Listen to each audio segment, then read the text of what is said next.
¿Alguna vez te has quedado observando a alguien, quizás una persona cercana, y has sentido que hay algo detrás de sus palabras, una especie de verdad silenciosa que se oculta tras una sonrisa amable o esa seguridad que parece tan auténtica? ¿Te has preguntado qué pasaría si pudieras mirar dentro de su mente, sin necesidad de que confesara nada? Pues hoy quiero invitarte a pensar en algo diferente. Imagina por un momento que existe un lugar donde lo que alguien intenta esconder, especialmente si tiene una personalidad narcisista, se manifiesta de manera más clara que en cualquier discurso que pueda dar.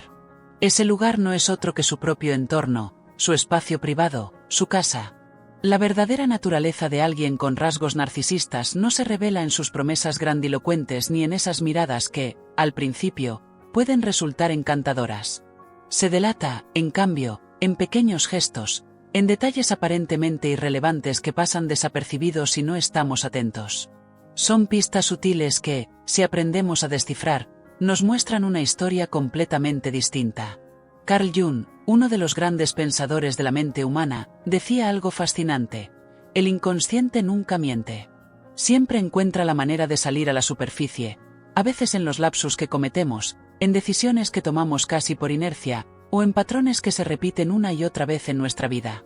Sorprendentemente, también se manifiesta en los lugares que habitamos. Por eso, hoy no vamos a centrarnos en las palabras de un narcisista, que muchas veces son estratégicamente seleccionadas para impresionar o manipular. Hoy vamos a observar su casa, su refugio, ese espacio en el que baja la guardia, aunque sea solo un poco. Porque el hogar de alguien con este tipo de personalidad no es simplemente un sitio donde vive, es una extensión de su ego idealizado, una representación casi teatral de lo que desea proyectar al mundo. No es solo un lugar físico, es un altar simbólico donde todo gira en torno a mantener intacta su imagen de perfección, poder y superioridad. En este recorrido vamos a descubrir 5 elementos inusuales, perturbadores incluso, que suelen esconderse en la vivienda de un narcisista. No están ahí por casualidad, ni para protegerte a ti. En realidad, existen porque esa persona no es capaz de enfrentarse a lo que representan. Son objetos, espacios o decisiones decorativas que reflejan con claridad aspectos de su mente que preferiría ignorar. Pero antes de entrar en esos detalles, es importante comprender algo básico. Para alguien con este tipo de estructura psicológica, su casa es una prolongación tangible de su identidad idealizada. Es decir, no es solo su hogar, es la escenografía de un personaje que se esfuerza en interpretar cada día. Esa figura mental que se han creado, ese ser perfecto que aparentan ser, es en realidad una coraza que oculta una inseguridad profunda, una sensación persistente de no ser suficiente, que rara vez reconocen, ni siquiera ante sí mismos. Lo interesante es que muchos expertos, como el psicoanalista Otto Kernberg, han señalado que el narcisista siente un miedo casi irracional ante cualquier amenaza a esa imagen pulida que proyecta.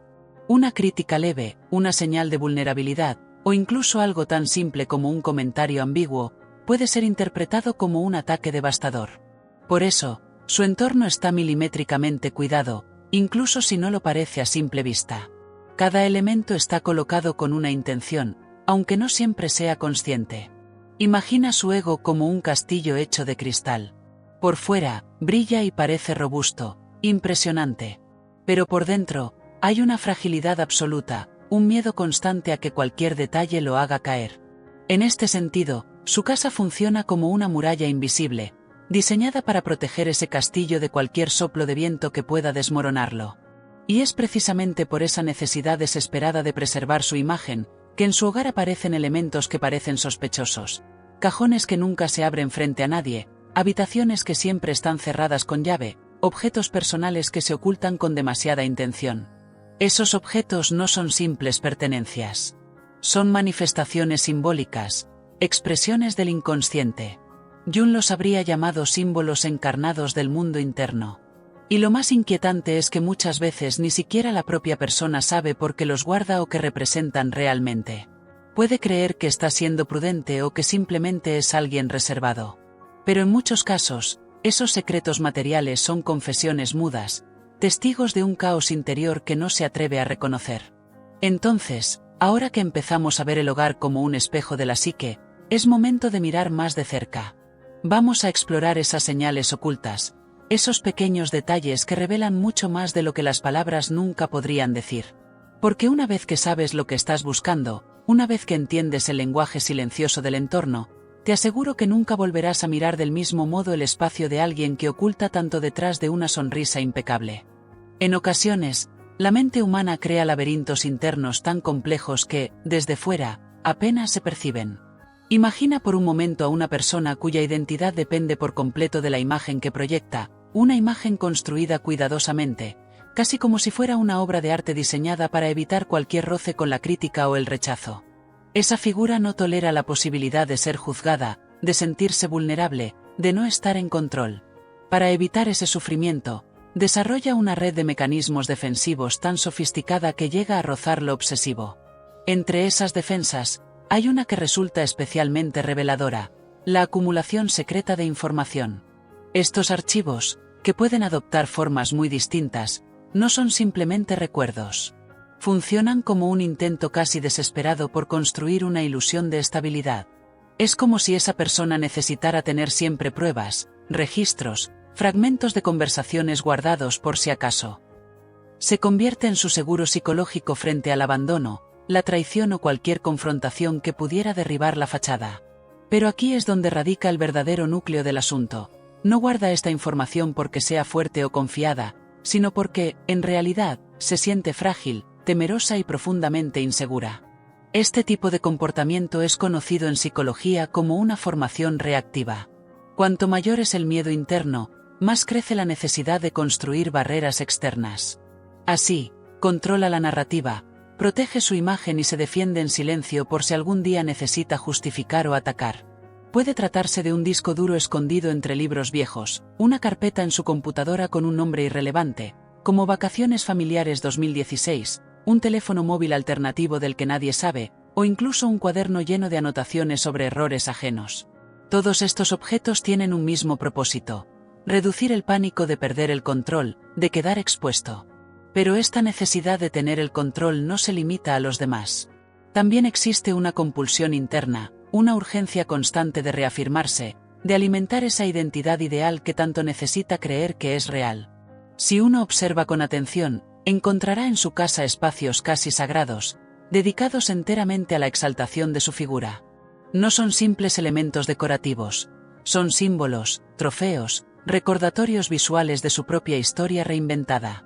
Fotografías suyas enmarcadas en situaciones de triunfo, reconocimientos académicos colgados en pasillos visibles, trofeos antiguos de competiciones irrelevantes, todos cuidadosamente colocados para reforzar una narrativa de éxito constante. El psicoanalista Sander Ferenczi sostenía que, en el fondo, el narcisista vive en un estado de omnipotencia infantil. Es como si buscara, una y otra vez, ese amor incondicional que no recibió en su infancia o que nunca llegó de manera estable. Esa falta se convierte en una sed insaciable de admiración externa, y por eso esos objetos no son decoraciones, son herramientas emocionales, pequeños anclajes que mantienen viva la ilusión de grandeza. Un conjunto de relojes de lujo que casi nunca usa pero mantiene en una vitrina bien iluminada, libros densos y académicos que jamás ha leído pero que colocó estratégicamente para aparentar erudición, frases sobre el poder o el éxito colgadas en marcos llamativos, todo responde a la misma dinámica. No es vanidad superficial, es una estrategia de supervivencia emocional. El psicoanálisis denomina a esto narcisismo secundario. La persona intenta compensar ese vacío emocional interno mediante representaciones externas de valor.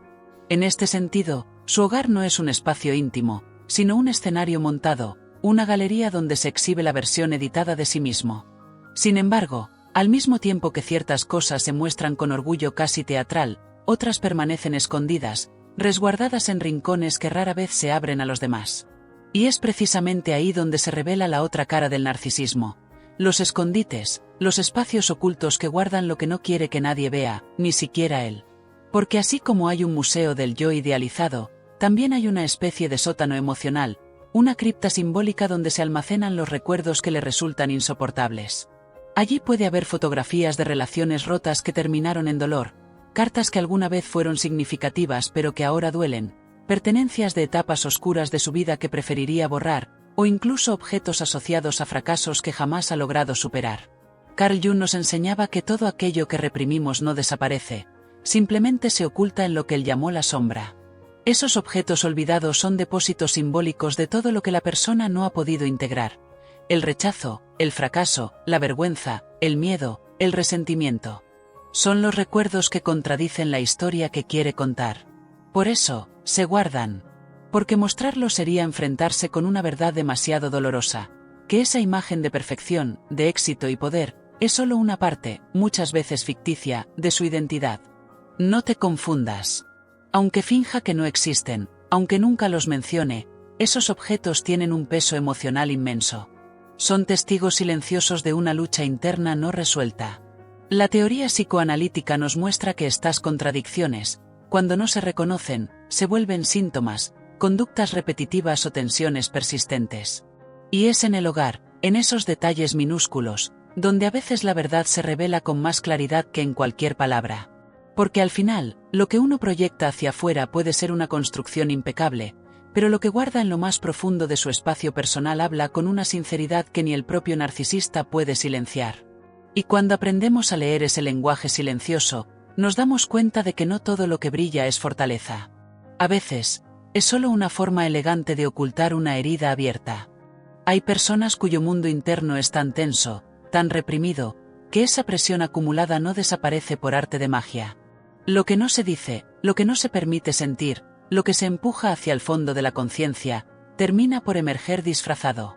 Se manifiesta a través de gestos bruscos, de estallidos de cólera desproporcionada, de frialdad emocional que paraliza cualquier vínculo auténtico, o incluso en forma de una tristeza profunda, de una soledad punzante que parece no tener fin. Es como si su hogar, lejos de ser un refugio, se convirtiera en un campo minado de tensiones no resueltas, un escenario en el que batalla constantemente lo que anhela ser con aquello que no puede tolerar reconocer que es. Aunque no sepas con precisión qué secretos se ocultan en los rincones de su casa, hay veces en las que simplemente lo percibes.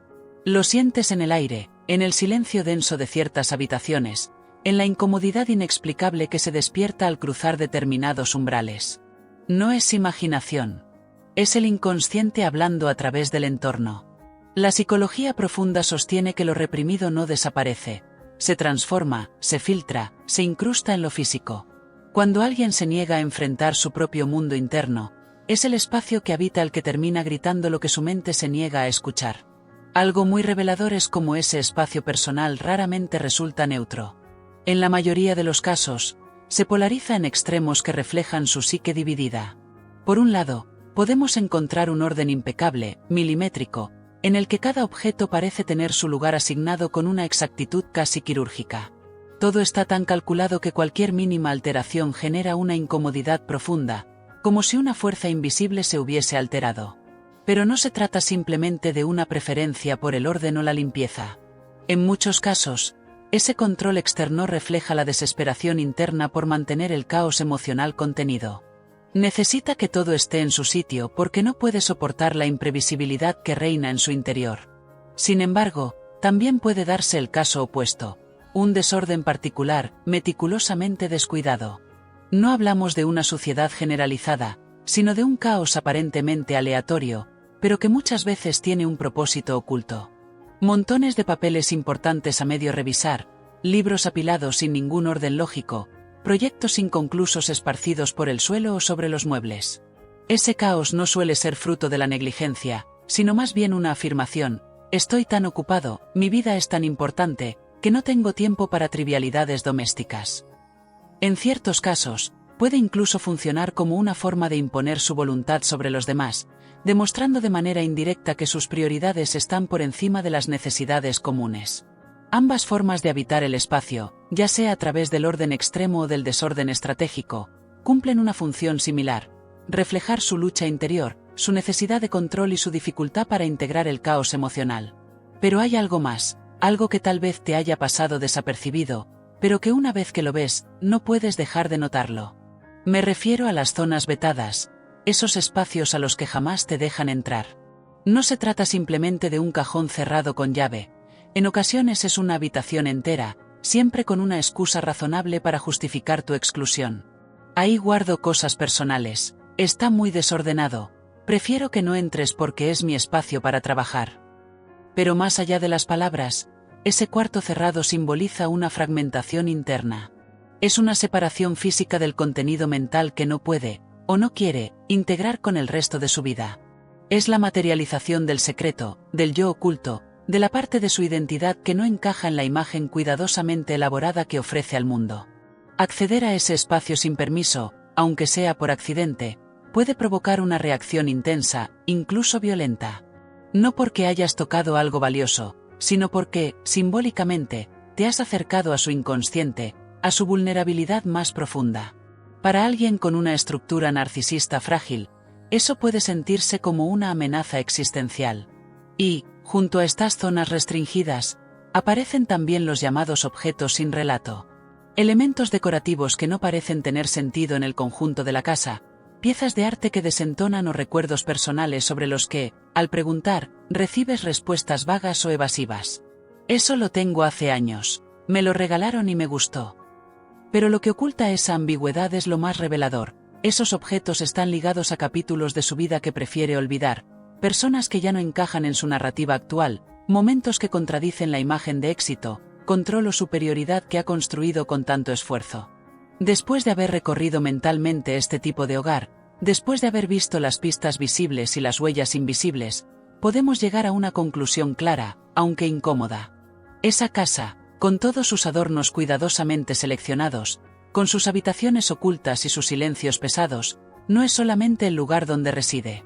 Es una representación viva de su psique, de su identidad fracturada y de su lucha interna por mantener en pie una versión idealizada de sí mismo. Tal como lo plantearon pensadores como Otto Kernberg, estamos ante un tipo de personalidad que se construye sobre un ego debilitado, disfrazado de fortaleza. Cada objeto expuesto, cada cajón cerrado, cada espacio limitado, es parte de una coreografía psicológica destinada a ocultar el temor a no ser suficiente. Y aunque el escenario pueda parecer brillante, sofisticado o incluso envidiable, lo que verdaderamente habita allí es una prisión decorada con los restos de una identidad que no ha podido integrar sus luces y sombras. Piénsalo bien. A veces lo más revelador no es lo que se dice, sino lo que se calla. Y a veces el hogar no es un reflejo de paz, sino un espejo fiel del conflicto interno de quien lo habita. Hay hogares que, al observarlos con atención, revelan más de lo que sus paredes permiten admitir. No se trata solo de una decoración sobria o de un ambiente cuidadosamente mantenido, sino de lo que está ausente, de lo que no se dice, de lo que pesa en el silencio. Hay casas que parecen completas, pero que en realidad están vacías por dentro, como el alma de quien las habita. Ese vacío no siempre se reconoce a simple vista, porque está disfrazado bajo una apariencia meticulosamente fabricada, una fachada de éxito, seguridad y control que apenas logra sostenerse con el tiempo. La persona que vive allí no sabe cómo llenar ese espacio, del mismo modo que no sabe cómo calmar el caos que habita en su interior. Su mente está fragmentada. Una parte se entrega a la representación de una perfección idealizada, destinada al reconocimiento externo, mientras otra permanece oculta, enterrada bajo capas de culpa, vergüenza, miedo y una sensación abrumadora de fracaso. Es un ser atrapado en su propio escenario, rodeado de objetos que, en lugar de nutrir su bienestar, actúan como testigos silenciosos de heridas no resueltas y necesidades afectivas no reconocidas. Sin embargo, resulta irónicamente incapaz de ver lo que tiene frente a sus propios ojos. En el fondo, está atrapado por su inconsciente, condenado a repetir una y otra vez las mismas rutas de escape, las mismas estrategias emocionales, los mismos intentos fallidos de llenar un hueco que no se llena con aplausos ni con posesiones. Todo su esfuerzo por aparentar dominio es, en realidad, un intento desesperado por sentirse entero, aunque solo sea por un instante. Pero esa fórmula no funciona. Nunca ha funcionado. No se sana un alma rota con más máscaras, ni se calma una angustia profunda con reconocimientos externos. Y aquí es donde aparece la verdad más dura, pero también la más transformadora. Quien logra ver estas señales, quien empieza a comprender los hilos invisibles que sostienen esta dinámica, comienza a recuperar su poder. Porque entiende que esa fuerza que el narcisista parecía tener, esa autoridad que a veces resultaba intimidante, era en buena parte una ilusión, un montaje cuidadosamente sostenido, una actuación sin guión auténtico. Y ese teatro mental solo se mantiene vivo si tú, sin darte cuenta, aceptas el papel que te han asignado. Cuando despiertas y ves lo que ocurre realmente, cuando decides no seguir alimentando esa ficción, cuando te niegas a seguir siendo el reflejo donde el otro busca validarse, todo se tambalea. Él no solo pierde tu compañía, pierde también el soporte emocional que le ayudaba a sostener su frágil estructura. Como decía Carl Jung, Aquello que no se vuelve consciente se manifiesta como destino. Y tú, ahora, ya has abierto los ojos. Si estás leyendo esto, si has dedicado tiempo a mirar más allá de las apariencias, ya has dado un paso enorme. Lo que viste no eran simples manías ni rarezas pasajeras. Has presenciado, en realidad, la lucha interna de alguien que no habita su hogar, sino que permanece encerrado en él. Está atrapado en cada objeto que colocó para preservar su imagen, en cada puerta cerrada que oculta lo que ni siquiera él puede aceptar. Está encerrado en su propio decorado, temeroso de que, si una sola pieza se mueve, su mundo entero se venga abajo. Y quizá, solo quizá, hoy lo comprendes de una forma distinta. Aquel poder que parecía tan absoluto no lo era. Ese control que parecía sofocante era, en muchos sentidos, prestado. Era una distorsión de tu luz, de tu energía, de tu generosidad emocional. Y ahora ves con claridad que esa fuerza que sentías en el otro venía, en parte, de ti. Porque eras tú quien sostenía, quien comprendía, quien amaba a pesar de las sombras. Ahora comprendes que salir de esa dinámica no requiere una guerra. No hacen falta discusiones interminables ni justificaciones. Basta con ver la verdad. Y cuando ves con claridad, el hechizo se deshace.